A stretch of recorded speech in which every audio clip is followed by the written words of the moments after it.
ऊंट और सियार की कहानी। एक जंगल में ऊंट और सियार रहते थे।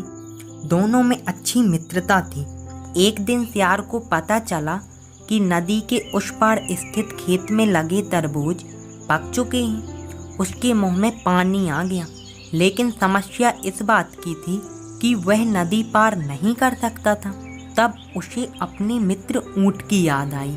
वह तुरंत ऊंट से मिलने चल पड़ा। ऊंट से मिलकर उसने तरबूजों के बारे में उसे बताया। तरबूजों का स्वाद याद कर ऊंट के मुंह में भी पानी आ गया। वह तैरकर नदी के उस पार जाने की तैयारी करने लगा। तब सियार बोला, मित्र, मैं भी तरबूज खाना चाहता हूँ, लेकिन मैं तैर नहीं सकता। क्या तुम मुझे अपनी पीठ पर बैठाकर अपने साथ ले चलोगे? ऊंट अपने मित्र को कैसे इनकार करता। वह तैयार हो गया। उसने सियार को अपनी पीठ पर बैठाया और नदी के पानी में तैरने लगा। कुछ ही देर में दोनों तरबूज के खेत में पहुंच गए। दोनों ने वहां तरबूज खाए। जब सियार का पेट भर गया तो वह तेज आवाज में गुर्राने लगा, याहू याहू। ऊंट ने उसे शांत करने की बहुत कोशिश की, लेकिन वह नहीं माना। इधर उसकी आवाज खेत के मालिक के कानों में पड़ गई। वह दौड़ता हुआ खेत में पहुंचा। खेत के मालिक को देखकर सियार एक पेड़ के पीछे छुप गया, लेकिन विशाल शरीर होने के कारण ऊंट के लिए यह संभव नहीं था। वह खेत के मालिक की नजर में आ गया। फिर क्या था, खेत के मालिक ने उसे पीटना शुरू कर दिया और पीटते पीटते खेत से बाहर खदेड़ दिया। इधर सियार भी चुपके से खेत के बाहर आ गया।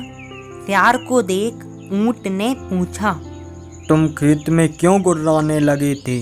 ऊंट की बात सुनकर सियार कहने लगा, खाने के बाद गुर्राने की मेरी आदत है। सियार का उत्तर सुनकर ऊंट को बहुत गुस्सा आया, लेकिन वह चुप रहा। दोनों जंगल की ओर लौटने लगे।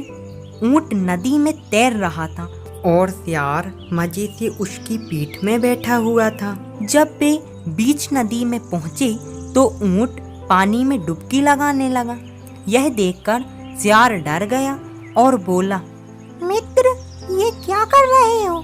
सियार की बात सुनकर ऊंट कहने लगा, मुझे खाने के बाद पानी में ऐसी ही डुबकी लगाने की आदत है।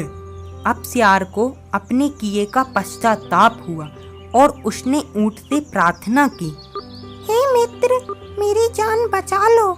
लेकिन ऊंट ने उसकी बात नहीं मानी और वहां से चला गया।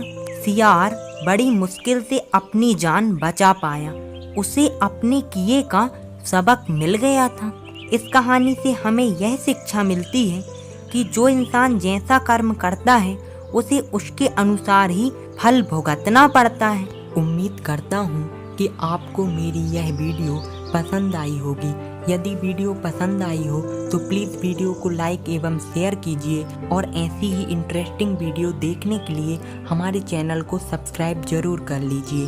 Thank you.